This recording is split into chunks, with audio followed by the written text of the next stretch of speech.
The contest. Now today, even though she and Peggy had been late to school, Maddie was glad she had not had to make fun of Wanda.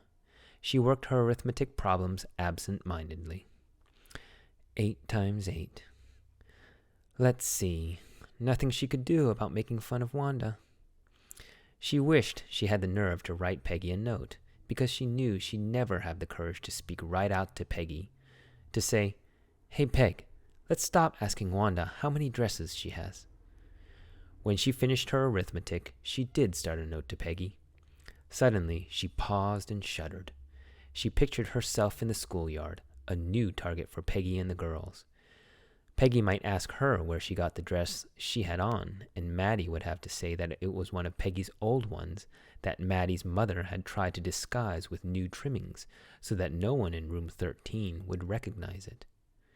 If only Peggy would decide of her own accord to stop having fun with Wanda.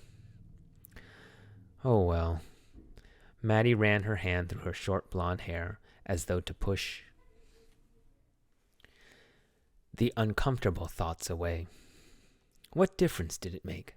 Slowly, Maddie tore the note she had started into bits. She was Peggy's best friend, and Peggy was the best-liked girl in the whole room. Peggy could not possibly do anything that was really wrong, she thought.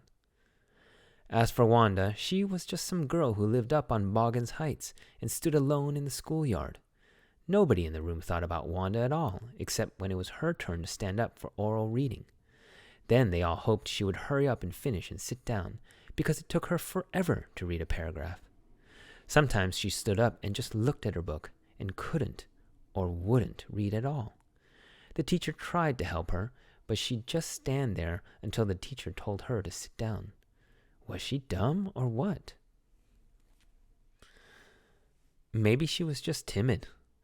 The only time she talked was in the schoolyard about her 100 dresses.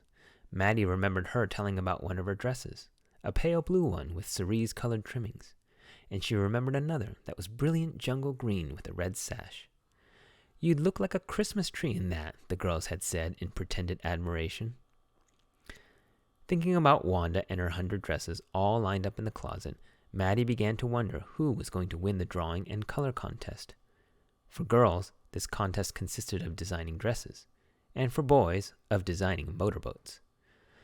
Probably Peggy would win the girls' medal. Peggy drew better than anyone else in the room. At least that's what everybody thought. You should see the way she could copy a picture in a magazine, or some film star's head. You could almost tell who it was. Oh, Maddie did hope Peggy would win. Hope so? She was sure Peggy would win. Well, tomorrow the teacher was going to announce the winners. Then they'd know. Thoughts of Wanda sank further and further from Maddie's mind, and by the time the history lesson began, she had forgotten all about her.